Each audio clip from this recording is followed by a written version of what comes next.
اخیری ځل مو د شرافت په ژبه پوهوم چې د سړي زامن جوړ شي سړي، کني بیا مو په خوله نه د ډنډې په زور پوهوم. ولې هر هفته بیا یو فلم لګي نو جوال پذیر څنګه شو؟ جوال پذیر خو هغه دي چې ټولو انډسټریانې پنجابي اردو بند شوی، سینماګانې ماتې شي، دلته بیا هم سینماګانې شته ناستې دا د ما د اجازته بغیر یو نوکر سره څنګه واده وکړو؟ څنګه وکړو؟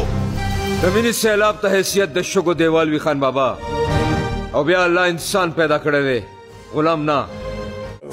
جهانگیر خان دی، ارباز خان دی، شاهد خان دی، جګګل صاحب، دا ټول دي.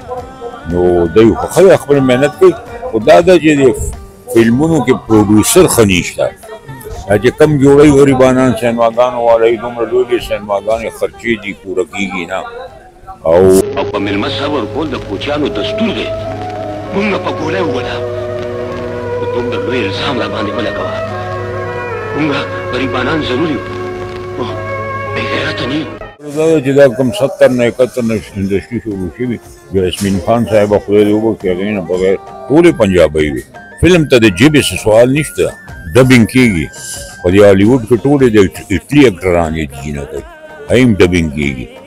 فلم ته پرابلم نشته د ژبې، که یې عربي ووایه ته پښتو ووایه ته انګلیش ووایه خو پښتو کې ډک کړه، د ژبې مسله نشته. بل دا دی چې جینکۍ زمونږ سره کلچر داسې دی که نه چې زمونږ پښتو کلچر ده، نو ډېری نه جینکۍ نشي راتلی. هلته نه موږ ته پنجابیان ایزي میلاو شي، نو بس فلم کې جوړ کړو او ډبینګ یې وشي. بسم الله الرحمن الرحیم. السلام علیکم کتونکو. کاشف عارف یم را سره خوا کې د پښتو فلم یو ستر نوم آصف خان صاحب موجود دی. تقریبا چې هر پښتون به داسي چې هغه به د آصف خان صاحب د کردار نه، د دې د شخصیت نه، د دې د کار نه واقف وي. آصف خان صاحب سره به د دې په ژوند باندې خبرې اترې کوو، د پښتو فلم انډسټري چې کوم دغه عروج طرف نه زوال طرف ته راغله په دې باندې به خبرې اترې کوو. ډېره زیاته مننه ستاسو سر که دا راته ووایي سر ژوند مو څنګه روان دی، هغه مخکې به چې کوم ملګري وو ستاسو کار به مو ورسره کولو، بیا وروستو عمر هم تقاضا کېدی شي، نو څه وایي ژوند مو څنګه روان دی سر؟ السلام علیکم ورحمت الله وبرکاتو. خوشحاله اوسئ، ژوندي اوسئ. او زمونږ ژوند خو ډېر ښه تېرېږي ماشاءالله دی، الله ډېر شکر دی، ډېر مهرباني دی. پښتو فلم انډسټري چې څومره انټرویو شي لشل ماشاءالله. نن دا د قربان د جانان ټریلر لانچ کولو دی سینما کې، دا اوس صابرین سینما کې ناست دي. نو دا مونږ ټول راغلي وو، ډېر کیمرامین او ډېر دغه نو ډېر خوند یې وکړو. نو دی ژوند تپوس وکړو، ژوند خو ډېر ګلزار دی ماشاءالله. مخکې تاسو به فلم جوړولو، مخکې دور څنګه و؟ دا اوس چې فلمونه کوم جوړېږي دې ته په کوم نظر باندې ګورئ؟ یاره زمونږ خو رزق په دې کې دی، ټول فلمونه ښه دي، مخکیني خو ډېر خو او دا نوي بچي چې کوم دي دا نه ارباز خان شو، جهانگیر خان شو، شاهد خان، ارشد دی دا ډایرکټر، او نور نوي او څو ډایرکټران دي، عثمان خان شو، نور دی نه علاوه هم نور دي. نو ماشاءالله ډېر ښه دی، خلک یې پذیر دي. ولې هر هفته بیا یو فلم لګي نو جوال پذیر څنګه شو؟ جوال پذیر خو هغه دي چې ټولو انډسټریانې پنجابي اردو بند شوی، سینماګانې ماتې شي، دلته بیا هم سینماګانې شته ناستې دا نو زوال پذیر نه ده. انشاءالله دې فلم نه پس خو به زما امید دی چې که خیر وي. دا ګوره دنیا کې چې هر کار کې چا ایډونچر کړی دی که نه، چې رسک یې اخیستی دی او کامیاب شوي. چیمه صاحب پروډیوسر دی، هغه دا رسک اخیستی چې نوي کاست سره یې فلم جوړ کړو.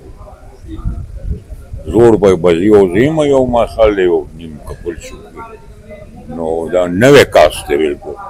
زما امید دی زما خو ټریلر ډېر خوښ شو او فلم به چلي کوي. چې دا فلم هټ شي نو بیا انډسټري به پاتې. دلته یو فلم هټ کنډوزن پکار دی، بیا خپله پروډیوسرز راځي. وجه به څه ګڼئ تاسو؟ ستاسو په وخت کې فلم ډېر په عروج سره و، څه وجه ګڼئ ولې را پرېوتو داسې؟ یاره د دې اثر فلمونو باندې نه ده، نه فلمونو والا کړي ده، دا ملکي حالات داسې شو، ګرانه ګراني شوه که نه. پخوا د روپۍ ټیکټ 2 روپۍ اوس 100 روپۍ دی، او کارونه نشته، خلک چې دی بېکاره دي.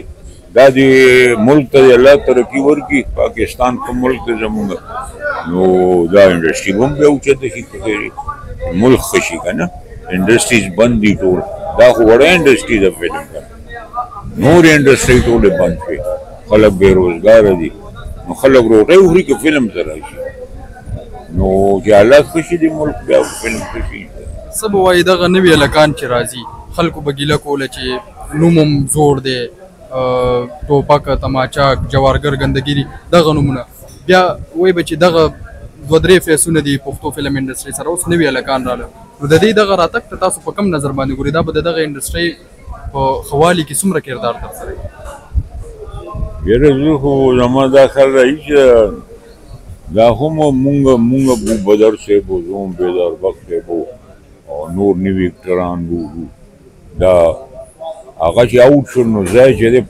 یعنې هغه سیټ خالي نه دی هلکان شته جهانګیر خان دی ارباز خان دی شاهد خان دی جګګل صاحب دا ټول دي نو دوی خو ښه خپل محنت کوي خو دا ده چې د فلمونو کې پروډوسر ښه نشته دا چې کم جوړوي غریبانان سینماګانو والا یې دومره لویې سینماګانې خرچې دي پوره کېږي نه او عام پروډوسر نه راځي ځکه دې کې په دې نه راځي چې فلم میکینګ ډېر ګران شو ښه فلم جوړوي نو هغې ته ډېره پیسه پکار ده هغه حکومت ته پکار دی چې د فلم والا مرسته وکړي هیلپ یې وکړي نو چې څو پورې د حکومت د طرفه څه فیس نه شوی که نه مشکله چې دا سروایو شي پښتو والا خو غریبانان لګیا دي سینماګانو والا یو څو پروډوسران دي هغوی لګیا دي ټک ټوک کوي هر هفته یو فلم لګي ماشاءالله پښتو که دا راته ووایي ما مخکې هم دغه سوال وکړو پښتو فلم ته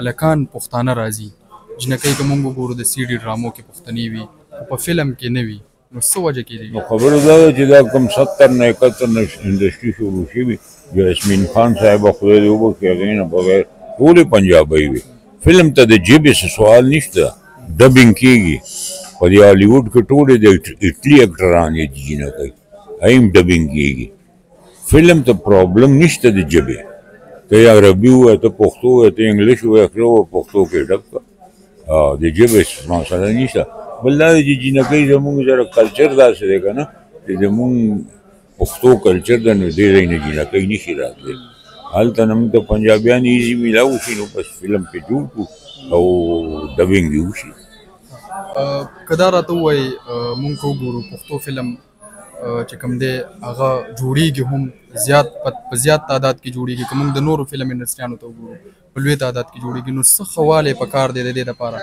څه داسې وشي ستاسو په نظر کې تاسو سینیر آرټسټ کې چې دا فلم ګوره تا خپله ووایي چې د نورو انډسټرۍ مقابله کې پښتو اوس هم جوړیږي او دا صحیح خبره ته وکړه هر هفته یو فلم لګي ماشاءالله اوس بل ورځ یو لګېدلی او سبا بل ورځ دا لګي دا قربان د جانا نو محنت لګیا دی بس حکومت ته درخواست دی چې زمونږ څه مدد وکړي حکومت ته ثقافت انډسټري چې دغه چې کومه ده ډپارټمنټ دی هغوی ته پکار دی خو هغوی خپلو پرابلمو کې دي نو مونږ طرف څه به څنګه وکړو الله دې هغوی پرابلم یې سالو کړي نو بیا به زمونږ دا مسله حل کېږي صحیح شو ډېره زیاته مننه